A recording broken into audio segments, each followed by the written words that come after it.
Well, we're here again at the 2014 National Fieldays, and with me is Con Williams. Now, Con is a rural economist for ANZ. Welcome along, Con. Morning. You're a Wellington man? Yep. Good rugby man? Been there for a while. Yep. Play a bit of footy as well. Yep, bloody good. Now, you've been having a few barbecue sessions over there at ANZ here at the Fieldays. What's been going on there?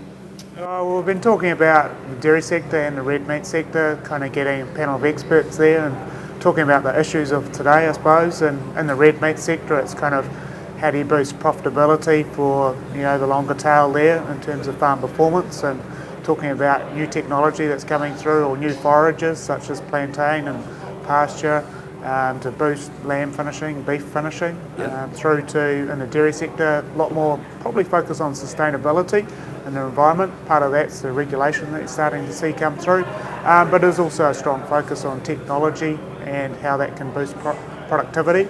And productivity gains in the dairy sector have been quite impressive, particularly a bounce back from last year's drought. Even though it was dry, but this year we saw record production and also record per cow production. So we think that technology or that investment that's been taking place over the last couple of years is really starting to pay dividends for the sector. Yeah. I think the drought might have broken today, has it? Oh, it definitely broke last night, didn't it? Yeah. There's a bit of rain coming down. Now, with the global dairy prices sliding and the New Zealand dollar staying fairly high, what do you think is the outlook for the next 12 months? Yeah, we've been pretty bullish, largely around the Chinese marketplace and their import demand. And I guess over the last quarter what you've seen kind of their domestic production stabilise, even increase, because it's been their spring period over there. Yeah. And you've also seen very good production, as I mentioned, from New Zealand just before. And those two things have kind of overlapped and led to the price adjustment down. Now, we kind of thought in May we were kind of bottoming out, and we thought that's kind of where we'd finish and give us a sort of low to mid $7 milk price for the 14-15 season, very similar to what Fonterra kind of opened up with that $7. Yeah. I guess the last auction on the first one in June there was a little bit concerning, where whole milk powder dropped 8.5%. It was a little bit unexpected, so a little bit uncertain at the moment. We know dairy prices are one of the most volatile soft commodities and have been very volatile since 2006 for a range of reasons. So I think that's throwing a little bit of caution into the wind, especially combined with the high New Zealand dollar, albeit dairy companies will have quite a bit of hedging in place probably that will kind of balance that out. Yeah. And I guess if you saw prices remain where they did in that first auction in June, then you'd probably be bringing back your price forecast towards $6.50.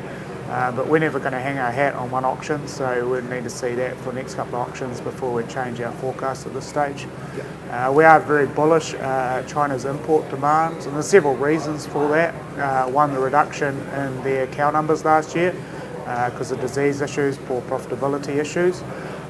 Two, because of the changing regulation and how that's forcing consolidation within their dairy sector, particularly at the milk supply and milk processing level. And three, the cost of production is pretty high for where milk supply is expanding. Yeah. And we think that supports imports from New Zealand, but also other competitors. And that's another reason dairy prices have adjusted down. The US is producing a bit more milk, not record volumes, but a bit more milk. And Europe production's been quite strong. There's a seasonal factor in there, but they've also been incentivised by very good farm gate prices. Yeah. Now, you've just recently written a report about the Chinese infant formula market. Do you think this is the value add, fight the volatility? Well, I think one of the interesting things is if you look across the dairy companies in New Zealand, looking at more value add products to try and take that volatility out of commodity prices, or what would be deemed to be more commodity products. And so infant formula is just one of those products. You're talking about also aged nutrition as another one. You think about the Chinese marketplace, they've got an ageing population, so at the moment they've kind of got 9 workers for one person that's retired, but that's going to flip around in say 20 or 30 years, or a bit longer than that, to 3 workers and 1 retiree. And so that's a big growing market where people are looking at the nutrition requirements, and this product's been specifically designed from raw milk, or milk products have been designed to service that category, and that kind of provides more stability for earnings and takes away some of that volatility that you can see in soft commodity prices. the pressure on the property pedal easing off on farm sales, do you think? Oh, it was interesting. I mean, we had a real bounce back after the drought last year in terms of turnover volumes and even pricing towards probably the back end of 2013, even 2014. There was a little bit of pricing pressure that emerged in the more expensive regions, say Waikato, Taranaki, Canterbury, more dairy-aligned regions. Yep. We saw a little bit of buyer resistance start to kick into quite some very good prices actually back towards pre-GFC levels.